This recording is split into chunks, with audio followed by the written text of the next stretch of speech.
ဟုတ်လားမင်းတို့စစ်တပ်ကပဲလုပ်လို့ပြစ်စည်းတာလေအဲ့ဒီပြည်သူအိမ်မှန်တယ်မင်းတို့စစ်တပ်ကပဲဘုံကျဲတာလေစစ်တပ်ဘုံမကျဲတဲ့နေရာရှိသေးလားမင်းတို့ဘုံကျဲပြီးတော့ပြည်သူတွေပြတ်မှာစိုးရိမ်နေဆိုတော့ပြင်ခံလိုက်လေငါလိုမှသားရဲ့ငါဟုတ်တယ်ငါပြောနေငါမစဲဘူးနေလို့မရနိုင်တော့ဒီမအေးလိုးပြောက်လိုးမှသားတွေဟုတ်တယ်အားလုံးပဲမင်္ဂလာပါဒီနေ့မှာတော့ပြည်သူတွေကိုစစ်တိုက်လုံးမနိုင်တော့လို့ဒီလံပြောင်းပြီးရုပ်မှလာကြတဲ့ဒီစစ်တပ်လော်ပြီးတွေကိုအထူးသတိထားကြဖို့ကိုစီကပြောလိုက်ပါပြီကျွန်တော်နဲ့အတူတူအဆုံးထိကြည့်လိုက်အောင်ဟုတ်ဒီတိုင်းပြည်ကိုဖြည့်ဆည်းရေးဖွဲ့ဖြည့်ဆည်းရေးဖွဲ့ဘယ်လိုဖြည့်ဆည်းလဲဆိုတော့ခုပြီးခဲ့တဲ့ရက်ပိုင်းမှာကတာတို့စင်ပြူကျွန်းတို့အဲ့လိုတည်တယ်ကတာကိုတိုက်မယ်ဆိုတော့ PDF တွေကြွေးကြော်ပြီးခဲ့ပါကြွေးကြော်တိုက်မယ်ဆိုကြွေးကြော်ပြီးတော့မျိုးတွေကထွက်ပါဆိုမျိုးကနေကြောက်ကြတော့ကြောက်လို့ထွက်သွားကြတယ်ထွက်သွားကြပါပြီမျိုးဝင်စီးတိုက်ချတက်နေဆော့တယ်သူဆော့ဖို့ချကြတော့တက်ကရှုံးသွားလားဆိုတက်ကမရှုံးဘူးတက်ကရှုံးမရှုံးလို့ PDF တွေအဲ့ PDF တွေရှုံးတော့ PDF တွေမရှုံးဟာဘယ်သူရှုံးသွားလဲဆိုပြည်သူတွေရှုံးသွားတယ်အဲ့ကတာမျိုးကနေထွက်ပြေးရတယ်စင်ပြူကျွန်းတွေ့နော်အဲ့ဒါအလကားပြောနေတာဟုတ်သိလားအခုနောက်ပိုင်းမှာအဲ့ဒါလိုစကလုံးတွေကိုဒီစစ်ခွေးတွေဘက်ကကောင်းပြောလာတာခင်ဗျားတို့ရိပ်ပြီးကြ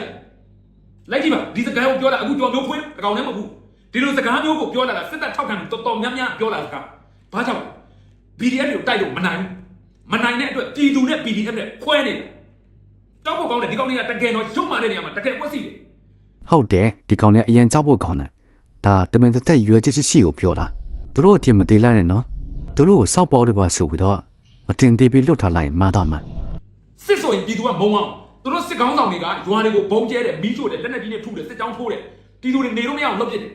လက်ဟပ်တက်လုပ်နေတာမဟုတ်အခုလက်ရှိအာဏာသိမ်းပြီးတဲ့လေရင်ဘုံကျဲတာအကြိမ်ပေါင်း4200ကျော်တော်လိုင်းအင်အားစုတွေပေါ်ကျဲချတဲ့အကြိမ်ကြီး200ပြည့်ကျန်တဲ့အကြိမ်4000လောက်ကဘလူကျဲတယ်ဈေးတွေရက်ွက်တွေစစ်ဘေးရှောင်စခန်းတွေဖုံးကြီးကျောင်းတွေစာတင်ကျောင်းတွေဆေးရုံတွေဘာသာရေးအဆောက်အအုံတွေအဲ့ဒီပုံကျဲတာဟာဒါဆိုရင်တို့မှားကျဲတာလားမဟုတ်ဘူးအဲ့မှာတော်လိုင်းလက်နဲ့အင်အားစုတွေမရှိမှန်းလည်းတို့သိတယ်ပြည်သူတွေရှိမှန်းလည်းသိဘာဖြစ်လို့ကျဲတာတမင်တက်ကျဲတာမင်းတို့နောက်စစ်ဆိုကြောက်အောင်နော်အဲ့တော့တစ်ဖက်မှာအကြောက်တရားနဲ့စစ်ကိုတွားလောက်တာဟိုစစ်တပ်ကိုတွားလောက်တော့ဟောဝင်တော့ခမ်းပြီပေါ့အမေဟာမင်းတို့ပြောတော့စစ်တပ်ဆိုစစ်တပ်ဆိုရင်အပြစ်မဲ့တဲ့ပြည်သူထိခိုက်အောင်လုပ်เสียအကြောင်းရှိလားမရှိဘူးလား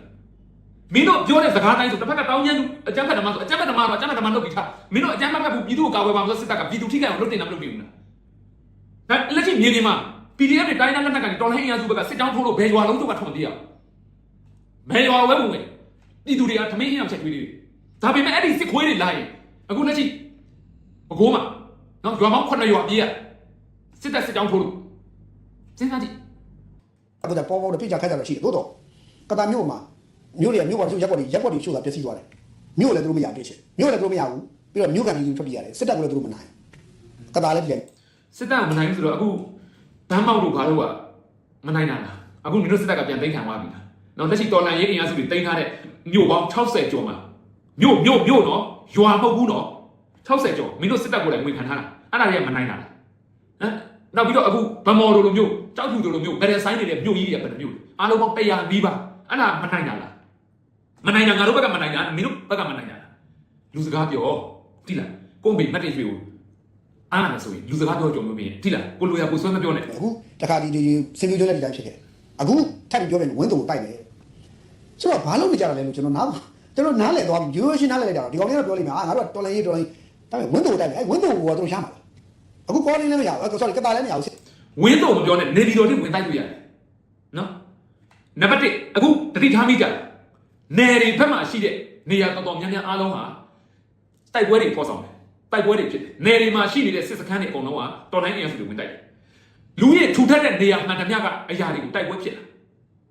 မဖြစ်ဘူးနော်မြို့ကြီးတွေဘာကြောင့်တိုက်ပွဲမဖြစ်တာမတိုက်နိုင်လို့တိုက်ပွဲမဖြစ်တာဆိုတမျိုးပေါ့မတိုက်နိုင်ဘူးလားတိုက်နိုင်တယ်အားလုံးသိပါတယ်ဘာကြောင့်မဖြစ်တာအဲ့ဒီမြို့လူထုကိုထိခိုက်မှာစိုးလို့လေအခုတော်လိုင်းဘက်ကလာတိုက်ပြီလေဒီကောင်တွေကလူထုကိုစောနေတယ်တော်လိုင်းရုပ်မနိုင်တဲ့အတွက်လူထုကိုစော်တာနော်တော်လိုင်းဘက်ကရဲတခန်းတစ်ခုကိုလာတိုက်အဲ့မြို့မှာရှိတဲ့ပြည်သူတွေနေတဲ့ရွာကိုမိချို့ပစ်တယ်အဲ့မြို့မှာရှိတဲ့ပြည်သူတွေရဲ့အိမ်ကိုဘုံကျဲပစ်တယ်ဟုတ်လားမဟုတ်ဘူးလားဟုတ်လားမဟုတ်ဘူးလားအဲ့တော့တိုင်းပြည်ကိုဖြစ်နေတာတော်လိုင်းအင်အားစုတွေလားစစ်ခွေးတွေလားနော်မငြင်းပါဘူး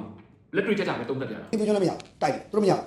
ဆုတ်နေရတာတက်ကမှပြန်ပြေးစီးသွားတာဟိုတက်ကပြန်သားစီရတယ်ဥက္ကတာဆိုရင်ဟိုမှာမတက်တဲ့ပုံထွက်လာပြီဘာလဲကတာတက်ကပြန်စိုးမိုးထားပြီစိုးမိုးထားပြီးတော့မှမြို့ကန်ချို့ကျန်ခဲ့တဲ့မြို့ကန်တွေကမှဈေးဆိုင်တွေဖွင့်ဟိုဈေးဖွင့်ပြီးတော့မှပြန်ရောင်းနေကြပြီချို့ကဲကတာဆိုတို့တိုက်မယ်လို့ပြောသေးတယ်ဒါပေမဲ့မရအခုလည်းကတော့မရတော့ဝင်းတုံတိုက်မယ်တကယ်ဝင်းတုံတိုက်မယ်ဆိုတော့ကုန်ပြီဝင်းတုံတိုက်မယ်လို့ကျွေးကြော်ပြီးတော့9ရက်နေ့နောက်ဆုံးထားပြီးတော့ထွက်ကြတာဆိုတော့ အဲ့ဒီဝန်တော်မျိုးမှနေတဲ့ပြည်သူတွေကအဲ့တဲ့ PDF ရဲ့အဲ့တဲ့ကိုဖြန့်လိုက်တဲ့အခါကျတော့ဝန်တော်မျိုးမှလူတွေရှိလို့တယောက်စားနဲ့ပြောကြရင်ဟေးငါတို့တော့ချင်းချင်းမကောင်းတယ်ပြေးရအောင်မထင်နဲ့လာတိုက်တော့မထင်နဲ့ငါတို့ပြေးရအောင်အဲ့လိုနဲ့ပဲကြောက်လန့်ပြီးပြေးကြရအောင်မယ်ဟောပြေးတဲ့ခါကျလို့ရှိရင်အဲ့ဒီအိမ်တွေပျက်စီးအောင်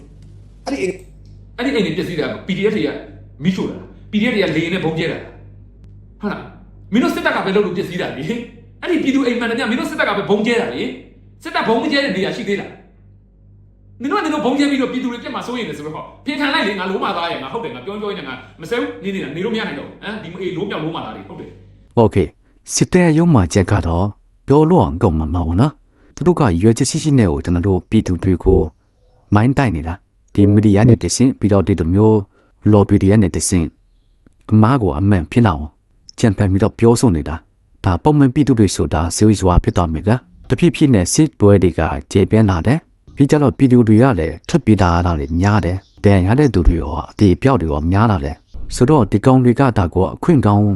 အနေနဲ့အတုံးချပြီးတော့ပြည်သူတွေကိုမိုင်းတိုက်နေတာโอเคဆက်လက်ပြီးတော့ကျွန်တော်နောက်ဆုံးတဲ့တင်တချို့ဖပြချင်ပါတယ်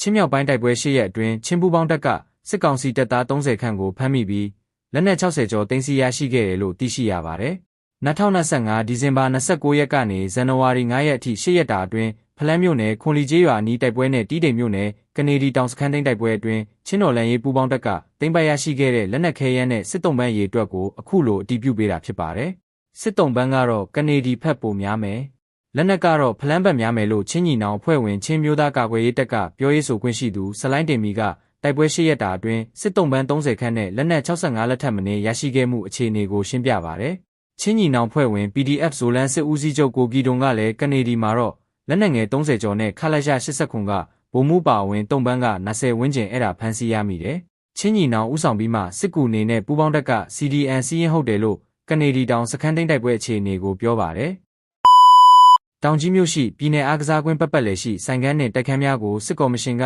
လျှက်စစ်မီးများဖျက်တောက်ပစ်ပြီးအတင်းကျပ်ဖယ်ခိုင်းနေတယ်လို့သိရပါတယ်။ရှမ်းပြည်နယ်တောင်ပိုင်းတောင်ကြီးမြို့ရှိပြည်내အားကစားကွင်းပတ်လည်ရှိဈေးဆိုင်ကန်းများတိုက်ခန်းများကိုစစ်ကော်မရှင်ကလျှက်စစ်မီးများဖျက်တောက်ပစ်ပြီးအတင်းကျပ်ဖယ်ရှားခိုင်းနေကြောင်းဆိုင်ကန်းပိုင်ရှင်များကပြောကြပါတယ်။ဇန်နဝါရီလ9ရက်နေ့မှာတပ်ဆိုင်ရာတိုက်ခန်းပိုင်ရှင်များဆိုင်ကန်းပိုင်ရှင်များထံသို့စစ်ကော်မရှင်လက်အောက်ခံမြို့နယ်အုပ်ချုပ်ရေးမှူးရုံးကစာထုတ်ပြန်ပြီးရပ်ပိုင်းတွင်ဖယ်ရှားပေးရန်ဖိအားပေးနေကြောင်းအလားတူဒီဇင်ဘာလ3ရက်နေ့ကလည်းထပ်မံရေးစာထုတ်ကြောင်းကြားကယခုအခါလျှက်စစ်မီးများပါဖျက်တောက်ပစ်လိုက်ပြီဖြစ်ကြောင်းသိရပါတယ်။မဖယ်ပေးဘူးဆိုရင်အင်အားသုံးဖျက်ဆီးမဲ့သဘောပဲလျှက်စစ်မီးတွေဖျက်ထားပြီးတနည်းမဟုတ်တနည်းနည်းနဲ့ထွက်အောင်လုပ်နေတာအားကစားဝင်ကြီးလက်အောက်ကနန်း CDN တွေကလည်းအထက်ကစာကြလာလို့ဆိုပြီးပြည်သူတွေကိုလိုက်ပြီးဖိအားပေးနေတယ်။အမြန်ဖြတ်ခိုင်းတာပေါ်လို့ဒေသနေပြည်သူတို့ကပြောကြပါတယ်။ AA ကတူးဖော်ရရှိသွားတဲ့ရခိုင်သမိုင်းဝင်ရှေးဟောင်းရတရာကောင်းလောင်းကျောင်းအစီရင်ခံမြန်တင်ပြရန်မင်းအောင်လှိုင်ကရှေးဟောင်းသူတေသနာကိုညွှန်ကြားထားတယ်လို့သိရပါတယ်။2025ခုနှစ်ဒီဇင်ဘာလအတွင်းရခိုင်ခြေစိုက်မီဒီယာများကရခိုင်သမိုင်းဝင်ရှေးဟောင်းရတရာကောင်းလောင်းကို AA ကတူးဖော်ရရှိထားပြီးဖြစ်ကြောင်းသတင်းများဖော်ပြခဲ့ရာအဆိုပါသတင်းများကြောင့်နေပြည်တော်စစ်ရုံးကရတရာကောင်းလောင်းနှင့်ပတ်သက်၍အသေးစိတ်အစီရင်ခံစာများရေးသား၍အမြန်ဆုံးတင်ပြရန်သာသနာရေးနှင့်ယဉ်ကျေးမှုဝန်ကြီးဌာနရှေးဟောင်းသူတေသနာနှင့်အမျိုးသားပြတိုက်ဦးစီးဌာနကိုညွှန်ကြားခဲ့ကြောင်းအဓိကအားဖြင့်စစ်ခေါင်းဆောင်ကရတရာကောင်းလောင်းကိစ္စကိုစိတ်ဝင်စားနေကြောင်းသိရှိရပါတယ်။ဟုတ်ကဲ့ဒီဗီဒီယိုလေးကဒီလောက်ပါပဲ။ချစ်ရတဲ့မိတ်ဆွေများစစ်အာဏာရှက်လက်အောက်မှအမြန်ဆုံးလွတ်မြောက်ကြပါစေ။